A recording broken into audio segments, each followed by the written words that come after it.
Apocalipse capítulo 4 diz assim: depois disso eu olhei, e eis que uma porta estava aberta nos céus. No céu, mais uma vez, uma porta aberta no céu. E a primeira voz que ouvi era como se fosse de uma trombeta falando comigo. Ele disse: sobe aqui, e te mostrarei as coisas que devem acontecer. E imediatamente eu estava no Espírito, e eis que diante de mim, diga, diante de mim, um trono estava posto no céu, e um assentado no trono. E aquele que estava sentado era semelhante na aparência à pedra de jaspe e de sardônica, e havia um arco-íris ao redor do trono, pelo que parecia uma esmeralda. E ao redor do trono havia 24 assentos, ou cadeiras, ou poltronas.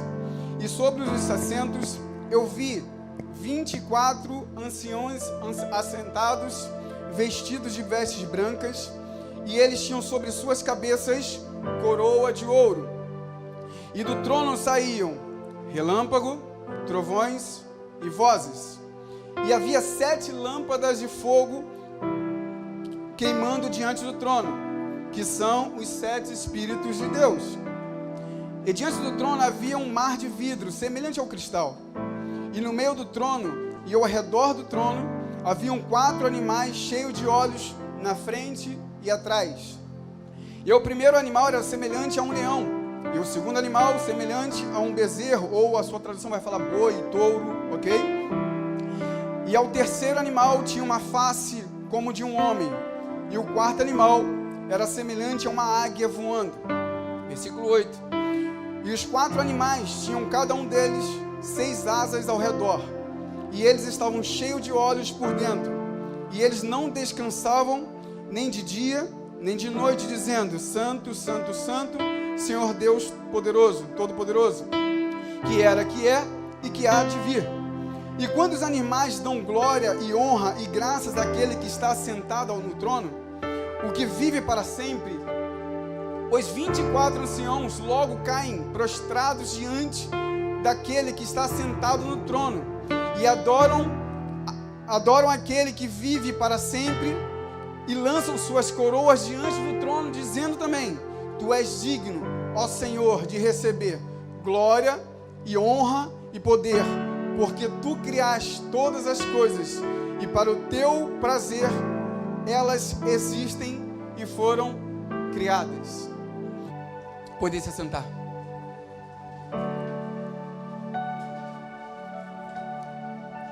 Apocalipse 4. Eu lembro que há 3 semanas atrás o pastor Edson trouxe uma ministração em cima de Apocalipse. Se eu não estiver enganado, na quarta-feira retrasada, o nosso irmão Diácono Daniel trouxe uma palavra em Apocalipse capítulo 5. E eu estava ali atrás conversando com o Nobre. Desde o primeiro louvor, ela já veio confirmando a minha pregação.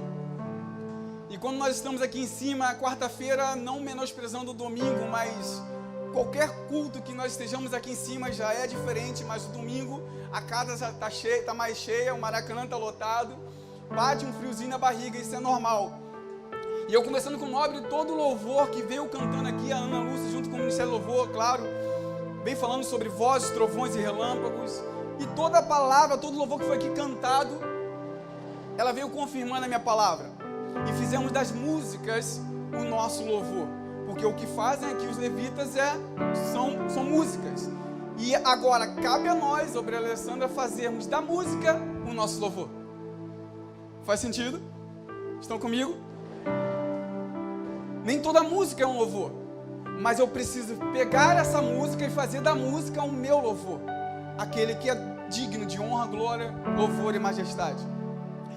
E o livro de Apocalipse, rapidamente, fazendo uma breve exegese da palavra, o capítulo 1 é quando Jesus Cristo se manifesta para João, ali que está sendo revelada a palavra, e ele revela toda a sua majestade, toda a sua glória.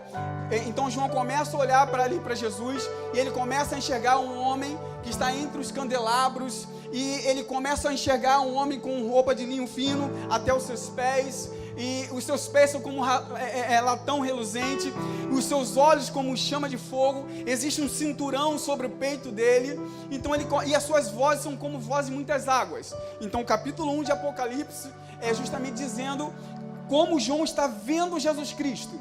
O capítulo 2 e o capítulo 3 de Apocalipse já é quando Jesus, ele passa ali as 7 cartas na qual ele tem que escrever, João tem que escrever para a igreja da Ásia, ok? Então capítulo 1, João vê Jesus Cristo como ele é, na sua glória, em toda a sua majestade. Capítulo 2 e 3 está sendo ali quando João está escrevendo as 7 cartas para a igreja da Ásia. Então no capítulo 4, que é esse onde eu vou ficar, é quando João não só enxerga a Jesus, mas enxerga o que está acontecendo no trono e o que está acontecendo ao redor do trono. Agora João ele tem uma visão do que está acontecendo num ambiente na qual Jesus Cristo está. Quando João então olha ali para ele começa a enxergar a Jesus Cristo. E o que mais interessante ali dentro dessa palavra de Apocalipse, primeiro, que Apocalipse não é um livro de parábolas, mas é um livro que tem símbolos muito importantes. E também nós podemos pegar o livro de Apocalipse, pegar ele ali do capítulo 1 até o seu término e fazer como algo cronológico, que vai ser exatamente isso que vai acontecer, primeiro capítulo 1, depois capítulo 2, não é algo assim. Sendo que o livro de Apocalipse, muitas pessoas, eu gosto de dizer isso, eu sempre falo isso quando eu ministro em cima de Apocalipse, Wagner, que muitos têm medo de pregar ou até mesmo de falar sobre o Apocalipse. Apocalipse não é um livro de tragédia. Apocalipse é um livro na qual nós vemos, enxergamos e lemos o triunfo do Cordeiro. Apocalipse é um livro não de tragédia, mas é um livro na qual nós vemos o triunfo do Cordeiro que morreu ali sem mácula, foi mudo até o matadouro, foi mudo para morrer por mim e por você, como o nosso, ele já vai falar de Diácono Tiago, mas como o nosso obreiro Tiago disse, que ele foi mudo até o matadouro e morreu por mim e por você. Então, o livro de Apocalipse, tem algum medo, se alguém tem algum medo de ler, que hoje possa cair por terra isso, porque ele é o triunfo da igreja. Existe aproximadamente de 3 a 4 anos que eu tenho lido sobre esse livro de Apocalipse. E toda vez que eu leio um pouco sobre ele, não tenho um conhecimento como o pastor Edson, ou até mesmo como esses homens que aqui estão, mas toda vez que eu leio o livro de Apocalipse, mais eu me apaixono e mais eu vejo a glória de Deus sendo manifestada naquele lugar. Aquele lugar na qual nós estaremos junto com Ele, gozando de tudo aquilo que vai acontecer. Então, mais uma vez, não tenha medo do Apocalipse, porque o Apocalipse, o livro de Apocalipse, ele é o meu, o seu, o triunfo deles, da igreja. Amém? Nós lemos aqui, eu fiz questão de ler do versículo 1, geralmente eu pego só uma parte ali, leio e assim eu entro já na pregação. O tema da pregação eu coloquei a um passo da porta. Deixa eu repetir, o tema da pregação é a um passo da porta. Mas quem é este? O tema é a um passo da porta, Thales. Tá, mas quem é este? Eu fiz questão de ler ali todo o capítulo 4. Já no versículo 2, nós vamos enxergar que antes de Jesus Cristo pedir para João subir, ele fala assim, que diante dele, nós lemos, se apresenta uma... Estão comigo? Se apresenta uma porta. Essa porta estava atrás dele, essa porta estava muito longe dele, não. Essa porta estava na frente dele, estava diante dele. Quando nós falamos dos céus, quando nós falamos das coisas celestiais, parece ser algo muito longínquo, parece ser algo que não é etéreo, até mesmo intangível. Não, o céu, ele está muito mais próximo do que nós pensamos.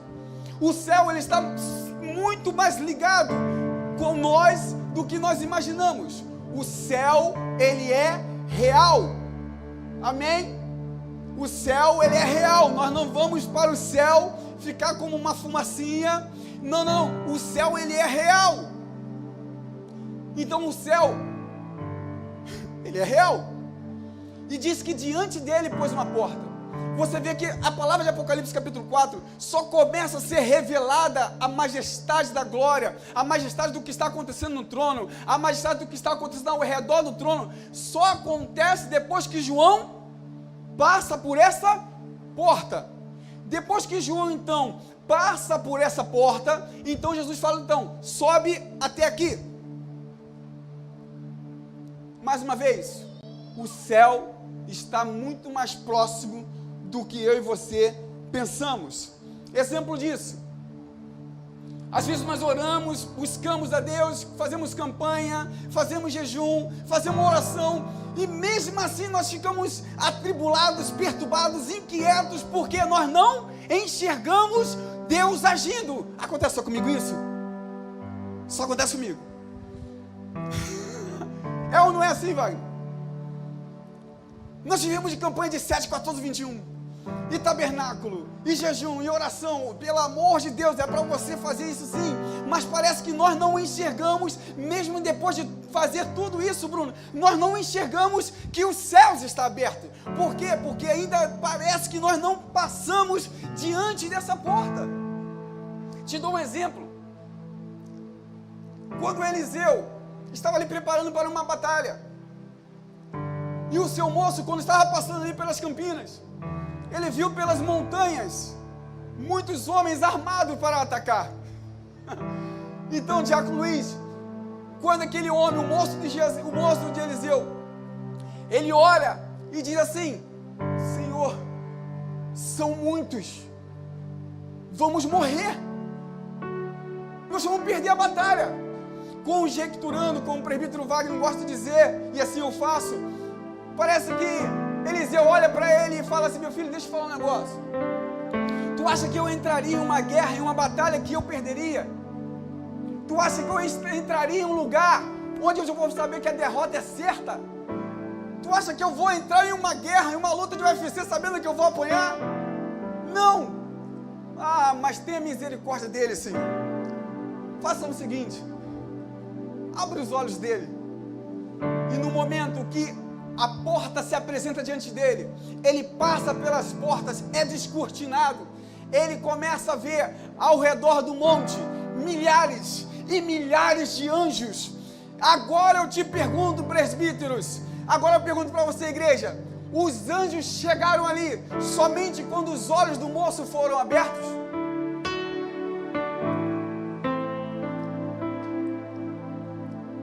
Os anjos já estavam ali, os anjos já foram desde o momento que eles começaram a se preparar para a guerra. Os anjos já estavam indo diante dele, os anjos já estavam indo com ele, só que a visão oculta estava ofuscando a visão do moço.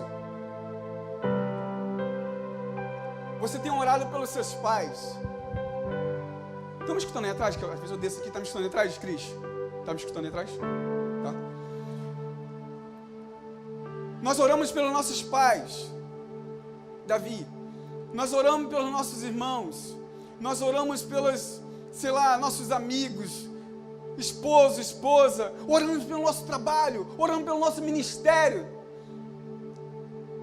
E parece que nada está acontecendo, irmã Maluz. Em nome de Jesus Cristo de Nazaré, a minha oração hoje é que esta porta, ela está diante de nós. Cabe a nós, que estamos a um passo dessa porta, de ser revelado o que está de trás ou por detrás dessa porta, o que está preparado por detrás dessa porta, o que tem Deus preparado para mim e para você. Você chegou até aqui nessa noite, talvez sendo empurrado, talvez sendo até mesmo conduzido pelas atribulações, não sei, mas você veio aqui porque o Espírito Santo vem te conduzindo a dizer: meu filho, eu estou colocando de ti uma porta, passa por essa porta para você ver o que tem preparado para você. Só que as nossas visões, a nossa visão, muitas vezes não consegue ver, sim, porque nós temos uma visão limitada, uma visão física. Se eu não soubesse o que tem aqui atrás, eu só ia enxergar a parede. Talvez você na sua família só está enxergando uma porta ou uma parede, dizendo que não tem jeito, a cada dia está piorando. Não. Amém isso, pastora. Está fechando tudo, mas os céus estão abertos. Eu sei que a Bíblia vai dizer que a terra produzirá o seu próprio alimento, mas eu ainda creio na palavra e continuarei crendo que a terra, mesmo assim, ela só produz o seu alimento porque o orvalho, a chuva, não vem da terra, vem dos céus, que está aberto para mim e para você. A terra que eu e você nós somos, ela só produz o seu mantimento. Ou melhor, você só dá o fruto, porque existe um orvalho caindo sobre você. Existe uma água que a Bíblia vai dizer que não sobe da terra, mas cai dos altos céus, do trono do Deus vivo. Existe uma porta aberta. Diga para o teu irmão, há um passo da porta. Diga, há um passo da porta. Mas quem é este? Pergunta para ele. Vamos continuar. Esse foi o versículo 2. Pulando para o versículo 4, nós enxergamos aqui 24 anciãos. Esses 24 anciãos, os teólogos aqui, depois puxem minha orelha. Os 24 anciãos aqui, eles representam uma totalidade do povo de Deus. Isto é, as 12 tribos e também os 12 apóstolos. Então nós podemos enxergar aqui que as 12 tribos simbolizam aqui, representa Israel, e os 12 apóstolos também representam os gentios. Então aqui está representando a totalidade de Deus diante do trono, ok? No versículo 3 e 5, nós lemos que ao redor do trono existia estão comigo? Um arco-íris. E também que saía ali, do trono, vozes, relâmpagos e trovões. Aonde eu vou achar na Bíblia falando sobre arco-íris? Ou virá um grande, toda vez que vê um grande arco, né? Enfim, segundo a sua tradução. Quando eu vejo o arco-íris na Bíblia, logo eu lembro da aliança que Deus fez com o povo, dizendo que nunca mais iria acabar com a terra em água. Estão comigo? Ok? Então ali eu vejo uma graça e uma misericórdia de Deus sobre o trono de Deus. Sendo que, olha que loucura, no mesmo momento que eu vejo um arco-íris provando e lembrando lá de Gênesis, que eu vejo graça e misericórdia de Deus, eu também vejo saindo do trono vozes, relâmpagos e trovões. Da mesma maneira que ele se apresenta como aliança, ele também se apresenta da seguinte maneira, como vozes, relâmpagos e trovões. Sabe o que eu penso sobre isso? Que todas as vezes que a graça, a misericórdia de Deus, ela se manifesta, as estruturas são abaladas. Deixa eu falar algo para você, para mim. Deus, ele quer mexer com as nossas estruturas. Como assim, Vitor? Um dia a pedra de esquina, ela foi rejeitada. Um dia você foi rejeitado. Possa ser que a sua estrutura ainda não esteja alicerçada nessa pedra de esquina que é fundamental. Mas quando se manifestar, quando nós olharmos para um trono e começarmos a enxergar esse arco-íris, que significa graça e misericórdia, nós também veremos sair dele vozes, trovões. E ele, nesse momento, ele vai, e assim eu peço que ele possa abalar, Noemi, as nossas estruturas. E quando o Ministério do Louvor estava cantando aqui, e assim que eu comecei a orar isso, a Gabi, ela cantou, ela ministrou essa parte, na questão que era para nós mergulharmos mais fundo. Na hora que eu ministrei ao Senhor, eu falei: Senhor, eu não quero mais sentir os meus pés, porque quando eu sinto os meus pés, eu ainda tenho confiança onde eu estou pisando. Abala a minha estrutura. Eu quero que o Senhor tire o volante do meu carro, do meu veículo. Eu acho que nós precisamos, é isso, pegar o volante desse veículo que nós estamos conduzindo, que se chama Templo do Espírito Santo, pegar esse volante e jogar bem longe. Ontem eu conversando com uma pessoa, a pessoa me fez algumas perguntas bíblicas, e dentro disso eu comecei a pensar algo interessante, pelo menos para mim foi interessante. Quando a pessoa perguntando ali sobre aquele que fala língua estranha se edifica a si mesmo, então, se ela não profetizar, para nada presta, ou para nada serve. Só que, como eu sou meio maluco, eu comecei a pensar assim: nós somos templo do Espírito Santo, nós somos morada. Eu arrisco em me dizer que o Senhor tenha misericórdia do que eu vou falar, mas talvez nem precisaria profecia na terra, se nós usássemos a palavra de Deus para nos edificar. Se nós pegássemos da palavra de Deus e nos edificássemos, nós seríamos uma igreja triunfante. Nós seríamos uma igreja onde nós não precisaríamos estar subindo monte. Pelo amor de Deus, não estou falando que você não deve subir monte para orar, mas nós não precisaríamos subir monte para orar. Não, eu vou lá porque lá o meu Jacó está lá. Eu vou lá porque lá a porta de emprego vai se abrir. Eu vou lá, não! A porta de emprego que você precisa está dentro de você. A cura que você e eu precisamos está dentro de você.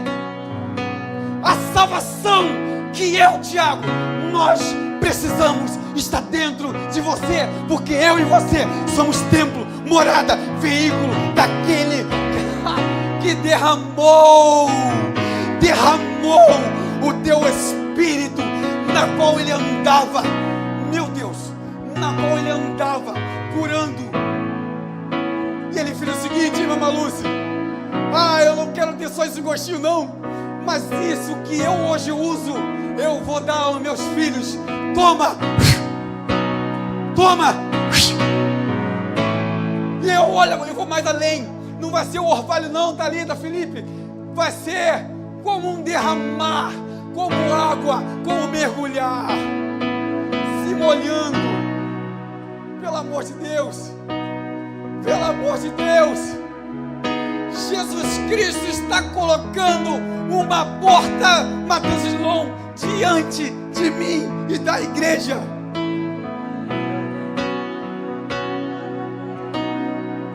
Meu mordomo, Jesus Cristo, eu falei que está colocando, não, ele colocou uma porta. Meu Deus, ele colocou a porta. Em nome de Jesus, sem soberba nenhuma, por favor. Mas eu ficaria pregando Apocalipse não sei quantas horas, porque, como eu disse, não é uma história de tragédia, mas é uma história de triunfo, obreiro Henrique. Apocalipse, Josué, vai se cumprir na minha e na tua vida, queira ou não. Mas eu profetizo, eu peço um esforço, eu peço uma força concedida dos céus para mim e para você, que nós possamos naquele dia, quando essa porta se abrir, quando esse lugar descer, quando os céus descer, quando nós nos encontrarmos com Ele, nós iremos entrar, nós iremos saborear, nós iremos nos alegrar, iremos sim chorar, mas também nós iremos sorrir.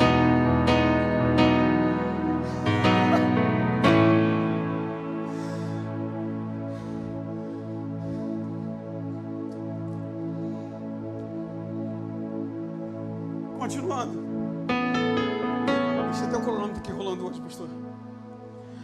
Apocalipse 4, lendo ali o 6, o 10 e o 11,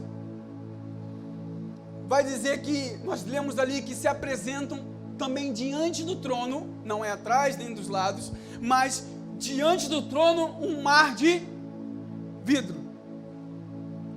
Se você pegar, por favor, depois faça isso, o livro de Apocalipse, toda vez que você vê a palavra mar na Bíblia, no livro de Apocalipse, você vai ver um dragão saindo, você vai ver um não sei o que, e tu vai ver, missionário, é só o caos pairando naquele lugar. Quando se fala de mar no Apocalipse, você só vai ver isso, você não vai ver uma pomba saiu do mar, não, é só,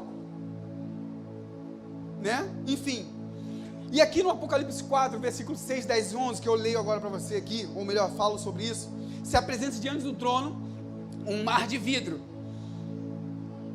Sendo que eu falei para vocês que quando isso acontece em Apocalipse é o caos acontecendo. Só que existe um vidro simbolizando aquele mar. Significa que se eu pegar aqui agora qualquer recipiente e tampar ele, pode acontecer o que for aqui dentro do recipiente. Aqui em cima, Felipe, tranquilo, inabalável, Ricardo. Esse mar de vidro que se apresenta, eu não tenho como não pensar. Significa que até em meio ao caos, Deus é soberano. Em nome de Jesus Cristo de Nazaré, talvez o mar esteja como aqueles que os homens e os discípulos estavam revoltos, mas em nome de Jesus Cristo, uma tampa de vidro está vindo agora. Profeticamente não estou vendo, mas eu estou profetizando isso sobre as nossas vidas. E se você antigamente não conseguia andar sobre as águas, agora que você está soberano sobre o caos, e com essa tampa de vidro, você vai conseguir andar em meio ao caos da sua vida. Lemos também que também se apresenta ali 4 seres viventes. E desses 4 seres viventes, o primeiro é leão, o segundo touro, o terceiro homem e o quarto águia. Também ela é representada na qual toda a criação está ali diante do trono de Deus. Se eu olho para o leão, automaticamente eu lembro e sei que ele é o rei da selva. Se eu olho para o boi, segundo vai dizer sobre o bezerro ou o touro, vai dizer que ele é o rei dos animais domésticos, ok? Se eu olho para a águia, ele vai também nos dizer, e eu posso remeter o meu pensamento em dizer que ele é o rei dos animais que voam. Todos esses estão fazendo algo, Bruno. Calma aí. Por mais que esses 3, ele começa a dizer e a fazer e a cantar um novo cântico ou trazer um louvor, raciocine comigo. Em que língua a águia fala? Em que língua o boi fala? Qual é o outro? Em que língua o leão fala? Eles louvam o Senhor porque eles foram criados para isso, mas o cântico que sai deles não é reconhecido.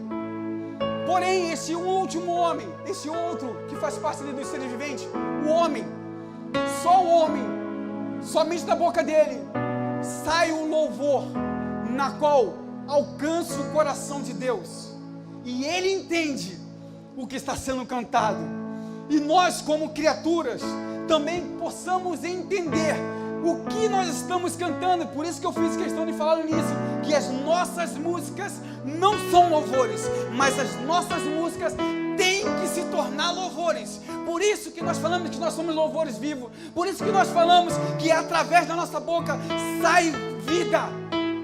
Então, esses seres viventes, por mais que quando eles olham para o trono, automaticamente eles louvam o Senhor, Rafael, eles não conseguem ter um cântico como eu e você nós temos. Eu não sei qual o cântico que sai hoje da tua boca. Talvez o cântico que tem saído da sua boca é de choro. Talvez o cântico que tem saído da sua boca é como foi falado de como um miadozinho, não é isso? Mas não, nós esquecemos que dentro de nós não tem esse leão aqui, ou até mesmo uma águia, ou até mesmo um boi, mas dentro de nós tem um que clama dentro de nós, dizendo: papai. Tem um que clama, dizendo: eu preciso clamar. Por quê? Porque eu fui nascido, criado para clamar. Eu preciso louvar, porque eu nasci para louvar. Ah, Vitor, você não sabe, eu perdi parente. Ontem eu estava chorando, mas eu trago uma palavra para você nessa noite. Ontem você chorou, mas a alegria não é quando o sol vem, mas é quando a estrela da manhã se apresenta diante de mim e você.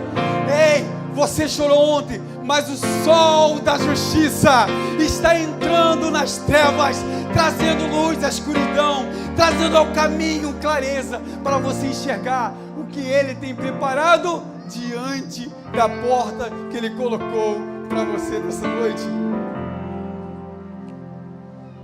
Mais uma vez, diga aí, a um passo da porta. Me ajuda aí, gente, mas quem é este?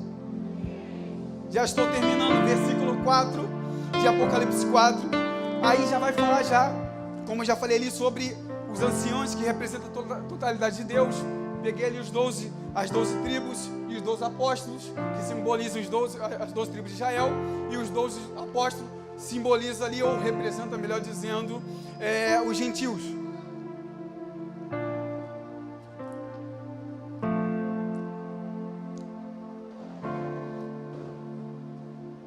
Qual é a porta que está se apresentando diante de você?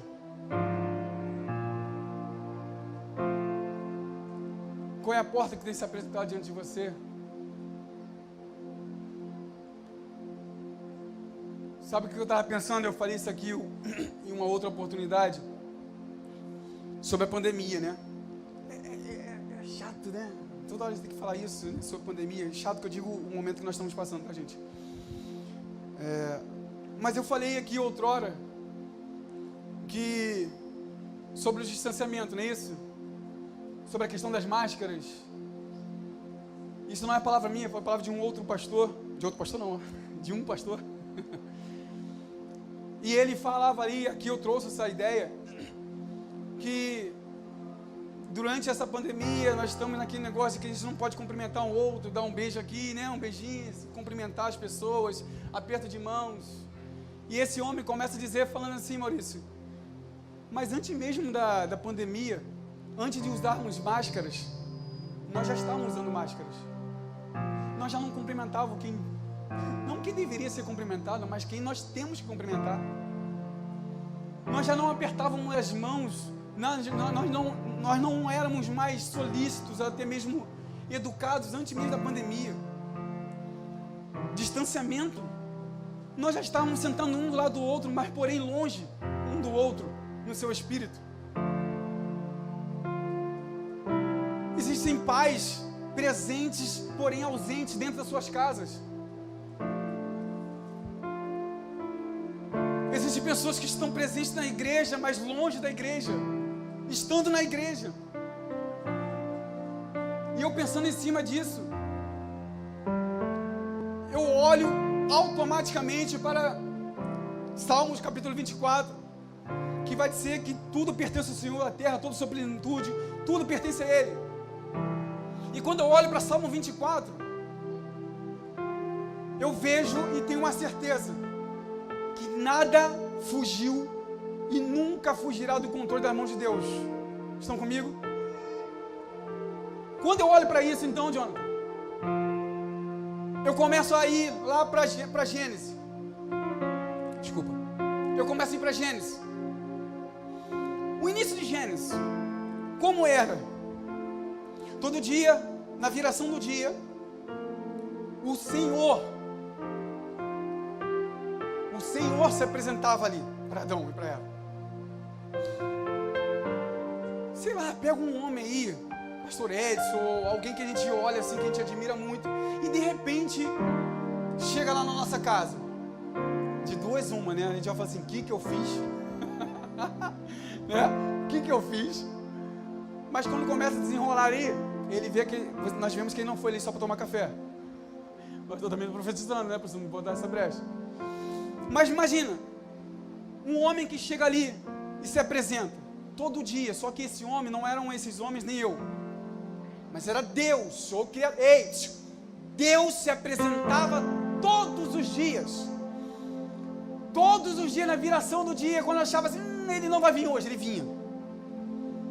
Todos os dias Deus vinha ali, Marluz, todos os dias se manifestava, todos os dias se apresentava, e Adão, como é que você está, não sei o quê, todos os dias ele conversava ali com Deus. Estamos pegando essa linha de raciocínio. Então, no início, tinha algo ali de família. Adão, Eva, Deus, existia ali família.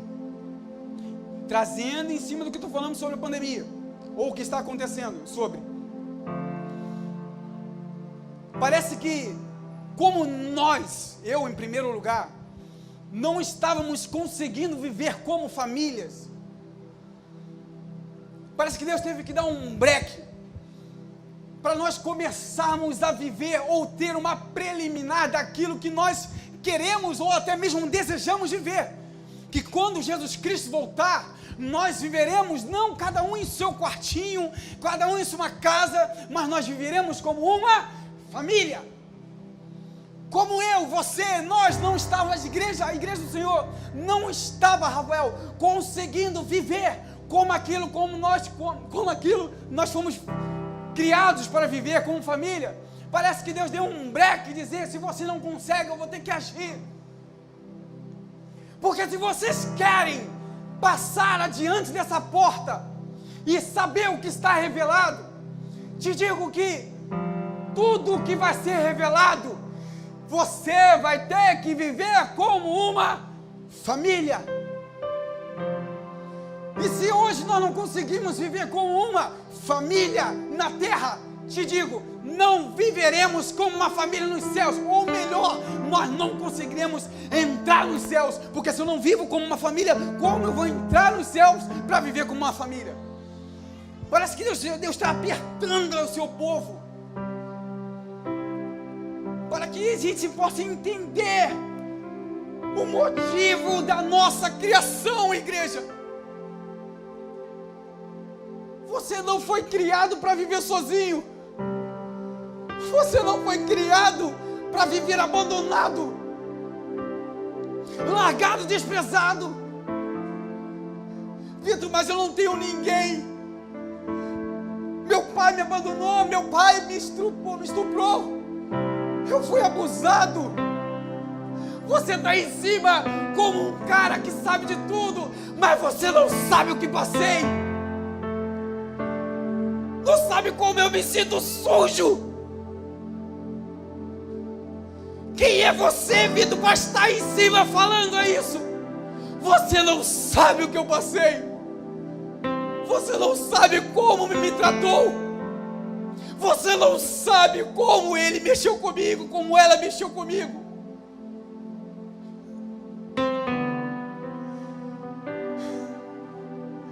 Mas a Bíblia diz que naquele dia as nossas vestes serão brancas. Talvez hoje você está com as suas vestes sujas, esteja com as suas vestes sujas. Mas Deus te pergunta: entra por essa porta. Mas eu sou muito novo, Vitor. Melhor ainda. Vitor, eu sou muito velho. Melhor ainda. Pelo amor de Deus. João, aqui no capítulo 1, ele viu como Jesus Cristo é, em toda a sua majestade. De repente, João olha para o capítulo 4 e ele começa a ver não só Jesus, mas ver o que está acontecendo. E é isso que nós assim o faremos. Nós iremos adorar a Ele na beleza da sua santidade. Estão comigo? Eu posso pedir um ministério de louvor para se colocar? Já está aí já? Se coloque de pé, por favor. Peço, por favor, não saia agora do seu lugar, já estou fechando. É igual o final do filme, gente. Se sair agora, perde o final do filme.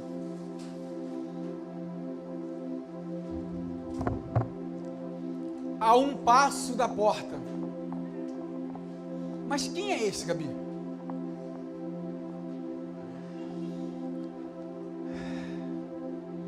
Quem é que está diante da porta? Quem é esse que está diante da porta? Quem é esse que se apresentou, Carlos, Um dia, quando estava lá atrás, quem é esse que se apresentou diante da porta, Vitor? Quando no dia 22 de julho, ele se apresentou diante de mim, na porta, e eu tive que passar por essa porta. Quem é esse que estava diante de uma porta, e no dia na semana do meu batismo, eu falei que não iria me batizar, e o pastor Davi falou, não, passa por antes dessa porta que você vai ver o que está preparado. Quem é esse que diante dessa porta, ele se apresenta, porque ele é o Criador de todas as coisas, e foi feito um plano, não só um plano qualquer, mas um plano perfeito, eficaz, para mim e para você. Quem é esse que desde o princípio, ele fez todas as coisas com o Pai, com o Filho? Quem é esse que o Verbo se tornou carne e veio habitar no meio de nós? Quem é esse que nasceu da semente da mulher e disse que da semente da mulher pisaria a cabeça da serpente? Quem é esse que os profetas falaram, os patriarcas apontaram? Quem é esse que está diante de mim, Marcelo? Quem é este? Quem é? Que porta é essa? Ele é o Cordeiro da Páscoa, cujo sangue foi passado nos umbrais para evitar a morte para o seu povo. Quem é esse que foi representado pelo tabernáculo, pela arca, pelo pão da vida, pela estrela da manhã, rosa de Saron? Quem é esse que é a alvorada? Quem é esse que é representado diante de nós, Gabi, como um general de guerra? Quem é esse que se apresenta como nós, como Jeová Jireh, o Deus da providência? Quem é esse? Aquele que se apresenta de nós quando nós precisamos de uma cura, e Ele vem com uma cura que precisamos. Quem é esse? Que Ele andou por 33 anos nessa terra, e quando tinha mudo, Ele voltava a falar, quando tinha cego, voltava a enxergar, quando tinha aleijado, voltava a andar. Quem é este que quando era morto, a morte não conseguia ficar parada? Quem é este? Este é o autor da vida, o Criador da vida, o pão da vida, a luz do mundo. Ele é o seu bom pastor. Ele é o caminho, Ele é a verdade, Ele é a vida, Ele é a rosa de Saron. Quem é esse? Este é aquele que Apocalipse diz que está no capítulo 4, versículo 2, colocando uma porta diante de mim. E Ele faz hoje convite para mim e para você. Passa pela porta.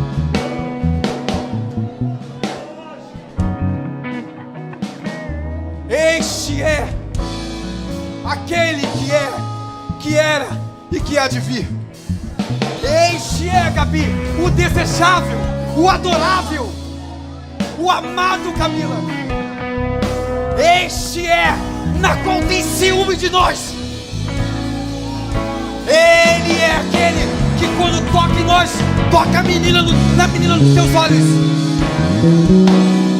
Mas quem é esse que colocou a porta? Esse é aquele que dá vigor ao que está cansado, dá alegria ao que está triste. Ele é aquele que desce dos céus com uma toalha para enxugar dos nossos olhos todas as nossas lágrimas. Este é o nosso, o meu, o teu Senhor Jesus Cristo de Nazaré. Ai, ai, ai, ai, ai. Olha como é o nosso herói, meu irmão. Já viu Avengers? Já viu Avengers? Muitos daqueles heróis morreram. Mas quando olham para o nosso herói, ele não tem capa, Gabi. E quando nós falamos o que aconteceu com ele, sabe o que acontece, Thales? Como é que o teu herói morreu? Ele morreu na cruz. Alguns riem dele. Esse é o herói que morreu.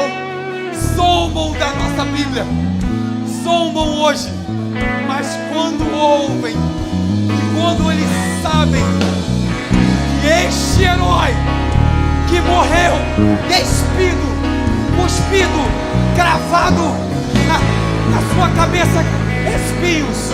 Quando houve Noemi que esse mesmo homem que esbofetearam ele, ao terceiro dia ressuscitou. Sabe o que acontece? Sai do trono vozes, trovões, e da voz dele som como água. Este é o nosso Deus, que colocou hoje uma porta diante de mim e de você. Não sei do que você precisa. Eu só sei de uma coisa, Luiz. Eu preciso passar por essa porta.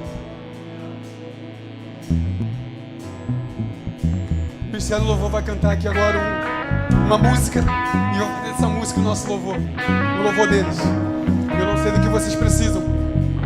Eu vou passar para o pastor Edson, mas eu quero terminar dizendo: diante de ti tem uma porta. A escolha está com você.